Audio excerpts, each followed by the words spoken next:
Hey everybody, I'm Jody Vance. And I'm George-Affleck. And it's time for... Here comes the sun, doobie doobie. UnSpun.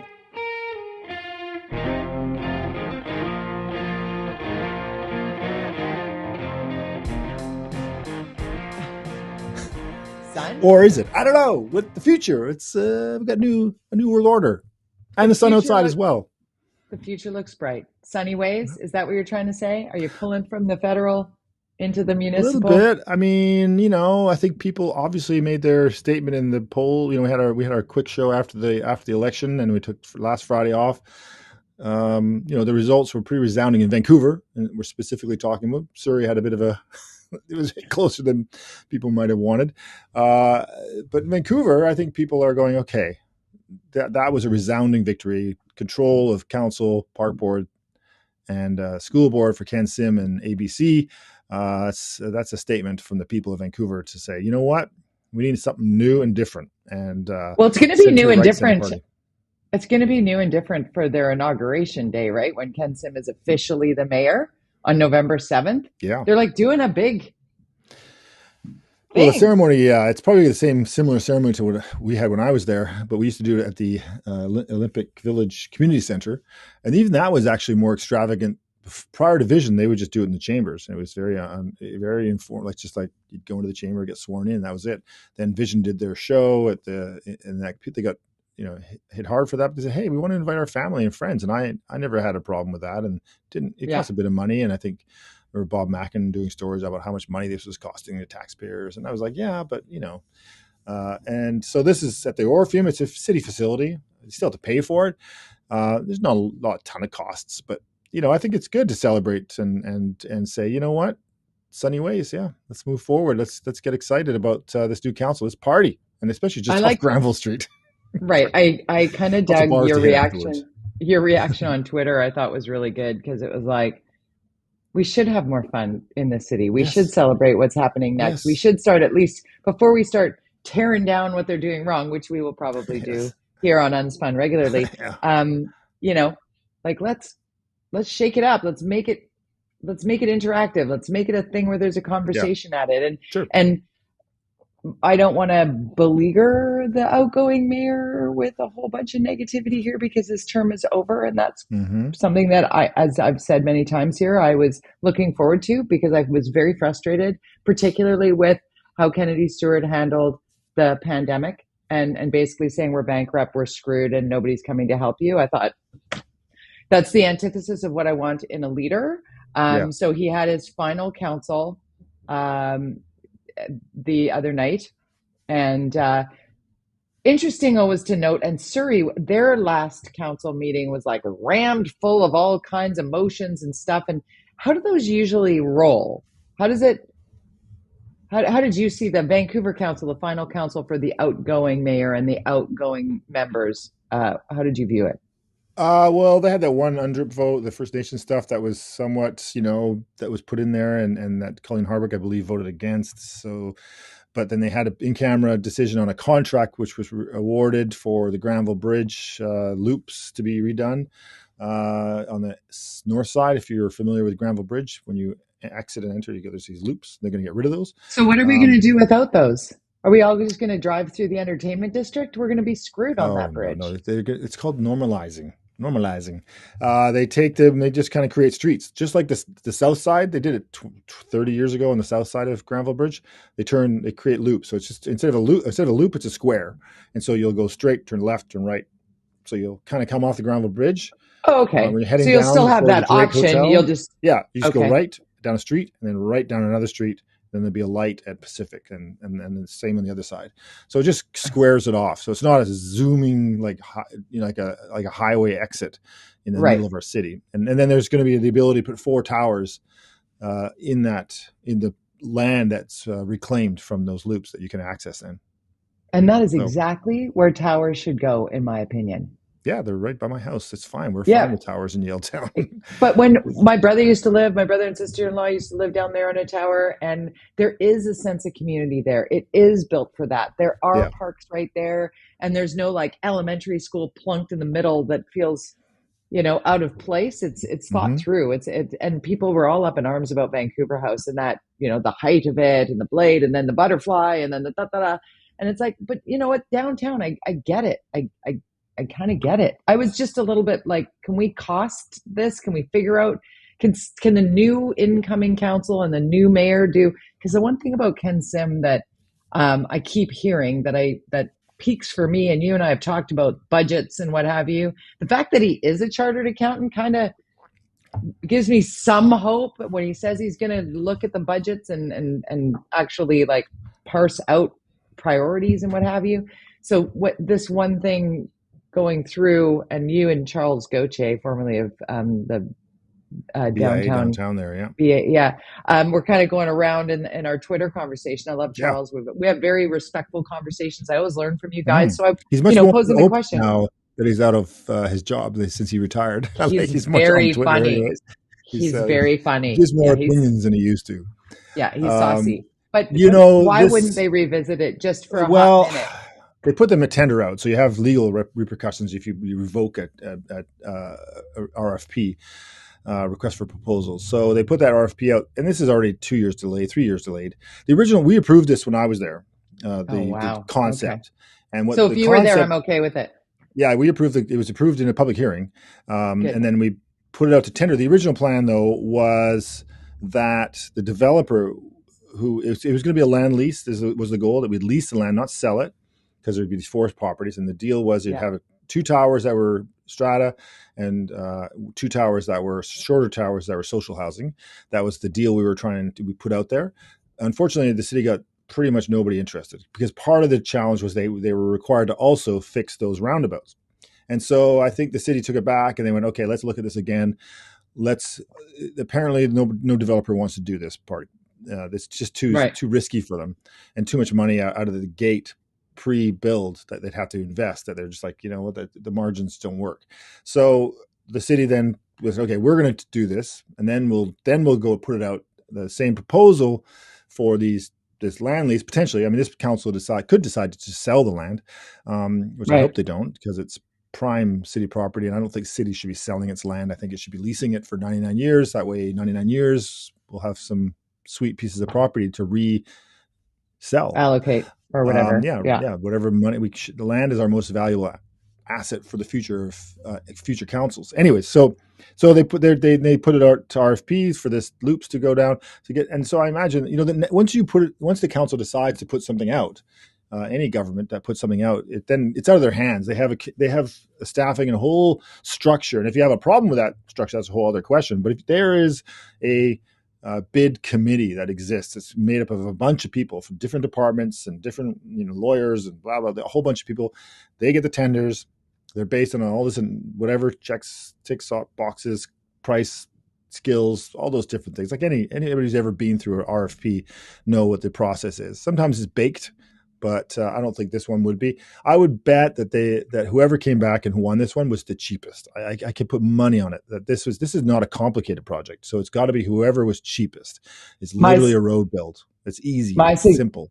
My suggestion, however, remains that it would be also very interesting to begin this next era of ABC with some forensic accounting of everything that is happening moving forward, period. Not even to change things, not to pull back a contract, not to change a thing, but I'd love to see, because this is one of the things that bothers me about provincial politics that I learned a number of years ago that maybe our listener or viewer doesn't know, is that when Christy Clark's government leaves and John Horgan's government comes in, they don't get the documents.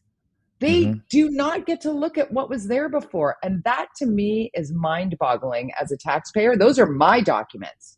I pay you to lead. I want to know what you did. I want to see what you did. And if you're embarrassed or hiding or need to redact what you did, maybe we should look at what you did even clearer. Like there's that kind of vibe to the way politics has always been done. And that grand sort of this is how it's done. It's like, well, clearly it's not perfect. So what can be done better? And we very rarely hear what can be done better. And in particular, as you've taught me so much, George, the size of the budget that is managed by Vancouver City Council. We need a better accounting. And there was a long stretch of time where the amount of money that was coming in for whatever reason, land transfer fees, taxes, whatever it was, the bank that you said we should be not necessarily, hanging our hats on that money train because it's not always going to be there. And here we are needing to sort of have a better idea of how things work and how they should work. And that's why I put forward, that was my unspun perspective. It's novice, but I ask it. Sure. No, it's a good question. And forensics always interesting. I would say that let's not dwell on the past anymore. How do we fix the moving forward? And I would say the finance department at City Hall is, I don't even know how big it is. Nobody knows because staff are kind of crossing over to different departments. It's very confusing. And I think that there's been an unwillingness, maybe because they're accountants, to be flexible in how they can change things and change the way they do things. Too bad. Look at the way I do my accounting as a business is light years ahead of the way we used to do it 20 years ago. And I don't see a big difference when I don't know if you're paying bills and things at City Hall. Things are still, processes are still kind of old. Print the balance sheet. Mm-hmm. Money in, money out. Let's see it. That's what I want to see. Let's talk about some other things though. Sure. What's going on with the activist piece here? There are a lot of activists on the downtown east side who are up in arms. There's some bitter losers out there. I think give the guy, they're attacking Ken Sim. The guy hasn't even started his job yet. Come on. You lost, take a break, have a vacation, relax, give it a month or something. Give it a beat. Literally, you could see Christine Boyle positioning herself as the official opposition, which is kind of the character I portrayed when I was there. But I was an accidental politician to a certain degree. It wasn't like I didn't go in there thinking that's what I would be. And I had no plan for it, but it seems like she's got a big plan that as one city, this party with one candidate in council with the Green Party, who are not known to be, real tigers in the council. They're just not that style. Maybe Pete Fry will step up, but I don't see Adrienne Carr really being an power opposition. I think she'll try to work with Ken Sim on things that she cares about. So I would say that Christine Boyle, but I think, hey, the next day, really, usually at that point, it's sort of, okay, you congratulate and you kind of let it, you grace, tears, grace. Yeah. Have some grace. And then all the trolls, as you know, we know trolls well on Twitter. You mute them, or you block them. I mute them. But they're out there and going after them. I'm like, oh, come on. Get over yourselves. What about see what he has to offer. This one's kind of a come on for me as well. I was following. I think it was Mike Smith's show that I was listening to, where there's like a throwdown between Kit Sauter. This is kind of some inside baseball, but for people following along, like there are people that are involved on committees who are attacking the outgoing councillor, Colleen Hardwick, who ran for mayor and lost. And Kit Sauter, I don't know his official title. BC. Well, he was on the Rental Advisory Committee. Rental Advisory Committee. Thank you. So he called her what? Lay out the story. So, because you and I both know it was before the election or during. He was. It was before. Recent, I think it was in June or something. He said this. Yeah, it was before. He called her, the Wicked Witch of the West Side. Wicked Witch of the West Side. Yes, yeah. She lives in Kit's Point. She's Kit Sauter was very vocal in the media about supporting the Broadway corridor. If you're familiar with Vancouver and this Broadway corridor, which is this rezoning and replanning for the entire second biggest business district or employment district in the province, and the first being downtown, the second being Broadway. Hospitals and City Hall. You've got hundreds of thousands of staff that work in that area. So, the Broadway line and the change and redeveloping Broadway is pretty crucial to success for that future. Yeah. So he was very vocal. And she was going to rip that up. Colleen Hardwick running on the fact that that's gone. Part of that plan had a lot of rental housing in it, which is something I remember when we started the process for the Broadway plan being a big part of it. But I remember it was mostly about building, businesses. But anyways, so anyways, he was very, very vocal. He said this, really dumb, but, sorry, Kit, but too far. You're in your role, you're representing the city on a committee, the city council, whether you like them or not, or individuals, they are your bosses in a way. You work for them. You're meant to advise them. You're an advisory committee. Your role is to advise the council on the position of whatever task, whether it's the LGBTQ committee or the whatever seniors advisory or whatever. Their job is to look at things that are happening and then go to council and say, here's what we think as a committee representing this community. Clearly, we all know how that committee felt. They were very supportive of the Broadway line, and she was not, or Broadway corridor. So, you don't attack, say things like that. It's really, it's tempting, and it might be funny to people. But, and I know for me, Amanda's always amazed that I didn't get more trouble in office, because and even on this show with you, I'm pretty bad sometimes as far as the things I say. I speak before I think sometimes. So it's been always very challenging for me to be in the spotlight, and having been a politician, because generally, me privately, and the things I say, to control myself is sometimes hard.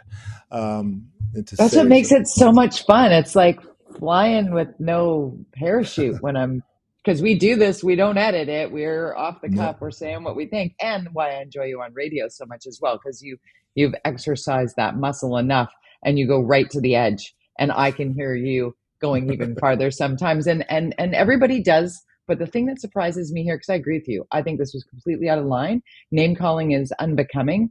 I think you can disagree all day long, and I lost your video.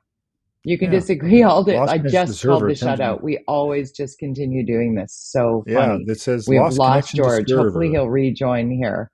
Hey, you're back. Okay. I will never call the shutout again. I'm not even sure where we got disconnected, but you were saying probably when I said we never edit this podcast, and then you're like gone. I'm like, Zencaster is letting us down. Oh my God, that was so and everything was crashing. It was crazy. I've never seen that before. For those people, we record this on a thing called Zencaster, which records original audio and video on both ends and then puts it together afterwards. But it's a cool system. But I've never said the servers have died. Like, oh my God. I have no idea how I was making my point about Kit Sauter and Colleen Hardwick. And saying nasty words. Right? But calling people names is never constructive. It just isn't. And when you're in a leadership role, you can disagree with people all you want. Lord knows I have disagreed with plenty of people, and I've stepped in it. But I've stopped short of never noticed. Name calling. Right? I've stopped short of name calling. I can just say, this makes me angry, or this is what I see this is wrong, or, give people a reason why. But calling somebody, anyone, names publicly or privately, you got to check yourself. Check yourself. Not cool. Anyway. Not cool. Olympics. Let's talk about the Olympic bid. The Olympic bid that is no more. Well, I mean, I guess the city can pursue it on its own. It was out of the gate. We'll talk about EB in a bit, but that process. But we can do that. This is kind of his first big decision, right? Mm-hmm. I think very, in a way, like you're basically saying to the First Nations that came together to put this bid together with the city of Vancouver, and they would hope the province and the federal government. That's a bit of a slap in the face, I would say, to them, and uncharacteristic of certainly most governments, frankly, left or right, to go against what First Nations group might want. So it's, but it's bad news, I think. Four nations. Four. So, but it's bad news on a big picture level from my point of view. For me personally, I had a little bar that I ran during the Olympics last time. It was a contract that was part of my business, but it's called the Glacier Lounge. It was super cool. It was right at the center. The theater that used to be a theater, now it's a church, but we actually rented the whole front. I ran a pub for it's awesome for the entire Olympics. Fun. Yeah, I was like, cheers, come on into my pub. But it was a private one, but it was cool. It wasn't Norm. It was George. It was George. I would be happy to do that again in 2030. I'd be a little older, but. The biggest thing that won't happen potentially without the Olympics coming is the the continued construction of the Broadway line subway to UBC without the extension federal, from Arbutus. Because you can use because you can use the extension to UBC, because you can use this kind of massive event to justify or get funds from the feds and the province and blah, blah, blah. So it's it could compromise that big thing. And I don't really get it. All the facilities are in place. I think the security is the biggest question. Except for the Athletes Village, which would help perhaps kickstart some of that building, because the Athletes Village was not done for 2010. Well, that's just it, right? We're doing a lot of things. Yep. It could be okay. We're going to continue to talk about that for sure, but I want to get to, because we did take last Friday off, and a lot happened in between the municipal election, which was our special edition, and now with regard to provincial politics and the fate of Angelia Padarai, who was challenging David Eby in the leadership race. David Eby now has been given the nod. He will, of course, be the next premier. He'll be inaugurated on November 17th. But I want your take on what happened to Angelia Padarai. Like, what happened there in the George-Affleck unspun opinion? Well, I think, first of all, the reaction by John Horgan was his whole career went full circle there. He came back to the angry John Horgan that we used to remember, that he's kept contained for 5 years as the premier. Remember, that was the biggest concern on the pro-rep referendum, is like, that was the biggest worry, that he would get angry, like the angry John Horgan, or that was always is that, thunderous mad dad, guy going to come out. He's kept it under control, but man, on that last press conference about this, he was like on a tear, and he was talking about that. This was an infiltration of the Green Party into their party. It's funny, I was thinking about this, and I think he's probably right, but I also was thinking it's funny in the States where the campaigns in a lot of Democrat ridings where and places where the Republicans were a Trump person, and Democrats are signing up to become Republicans so they can vote for the moderate Republican. It's not unusual that people on the other side will try to infiltrate a party if they can. Let me just interject here, because I think one of the pieces of this that I learned about being on the radio over this course, and I am no expert, but I want to make sure that our listener, our viewer understands that while that is not illegal, it is of course frowned upon. It is the piece of the puzzle that it was Dogwood Initiative, the environmentalist group. The allegations are that they worked together with Angelia Padarai's campaign manager in order to pay people to pause their Green Party membership and sign up in the NDP and then vote for her as the leader. And it was the paying piece that is really the sticky bit here. That's like, hard. You're allowed to change parties. You can go wherever you want. But there was like this huge flood of people that just came in. And I will point out, because you talk about caucus all the time, again, another George Affleck lesson for me over 190 unspun podcasts, is how if you don't have your caucus, you can't be an effective leader. And what Angelia Padarai was putting out as her platform had nothing to do with what the BC NDP platform was. Like, it was really messy. Well, I don't know. If the Green Party can't get elected in this province as far as control of government, then those Green Party people go, where do we put our energy then? Are we going to put it in the BC Liberals or whatever they became? And, Gordon Campbell was actually very, very, worked really closely with the environmental movements and did a lot more for the greenness of this province than any premier previous to him and past, to be honest. So it's always interesting that the environmentalists don't think they can work with right-wing governments. I don't get it, because frankly you can. There's lots of proof of it. But their decision that they think, well, they have to somehow then infiltrate the party that is in power and probably will be in power in potentially the next election, or if not in the future. So they're infiltrating that to get, because the NDP has always been a double-headed kind of beast. It's got the whole union workers, that socialist kind of those dudes. And then it's got the environmental movement, and to balance that has always been a tough thing for them. And it's a reason that they've managed, and it's something that the Liberals and the Socreds before them, they would play those two sides off each other because it's great, because it destroys them. And so this is not good, what's happened here, because, they didn't give her a chance to run. Maybe she would have won. I don't know. But it's not so much that, it's about that they've basically made a statement to what is the environment, the sort of more radical environmental people in this province and outside this province, to be honest, that they don't have much time. I think she should run. This is not their priority. I think she should run. I think she should run as an independent. If there are enough people to support her, she takes government, but run and let the people decide, not a party decide, right? Like, but what does it say about the NDP though? This bullying that they've decided to do. Oh, what does it say about the? How did Andrew? Sorry, now I went Weaver in my head. That's wrong. Wilkinson, like. How the leader was chosen in the BC Liberal Party was these are not structured processes. I don't understand what you're saying. The BC Liberals had a process. Explain. Yeah. Right, but it was one of those like same? No, I'm saying that there's no it's not a democracy, it's a party. Sure. The way the party selects the leader is not one that is reflective of the electorate. So let me just finish my statement. That's certainly the case. I think this is important. Yeah, okay. Stop talking so I can just make my point. 1 second, okay? Yeah. Because what we're seeing here is not an election where a new leader is chosen to go into an election where the people will then decide who will be the leader. We're watching a premier step down and a leader of that party step in. And this party was elected on a platform that was laid out very specifically for the electorate and won the majority that they did. Whether or not I vote NDP or not is not relevant. And I never talk about how I vote, so it's not an anti this or for that. It is the fact that when listening to Angelia Padarai, who I think is very well spoken, smart, lays it out. She's a great orator. I understand where she's coming from.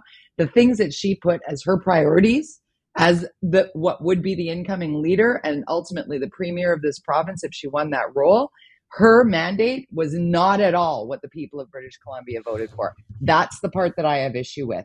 The rest of it is all, there's backroom deals, and have you read A Matter of Confidence? The way things work is not a straight line, George. Well, I would say that democracy absolutely does not exist within the NDP party. That's proven in 2 leadership races in a row now. They believe in anointing their leader, clearly. So that says something about their style of leadership and management, I would say, compared to the Liberals and the Green Party. And I would say that,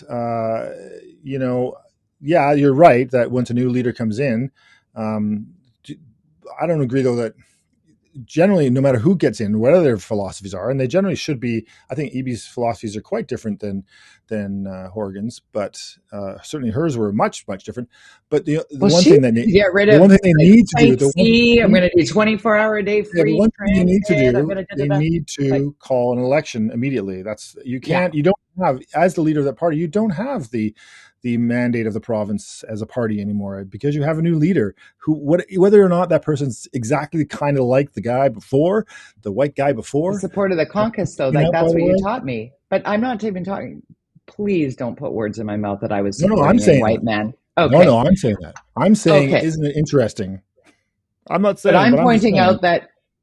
Right, but David Eby has the support of the caucus to a degree that he could govern until an election is called, where you taught me that if you don't have your caucus in line and it's a full revolt, it's very hard to lead, right? And what was being put on the table by Angelia Padarai that did not reflect the BC NDP platform in this moment in time would be very difficult there were a lot of people behind the scenes going, what? Like what? And how did we get here? Right? So there are many mistakes that were made here. I don't know what the right answer is. All I know is the way this all played out, all of it seems shady. I just think it's all gold for the BC Liberals and Kevin Falcon. Totally, no question about that. There is a divide now that once you see that, you just start digging in.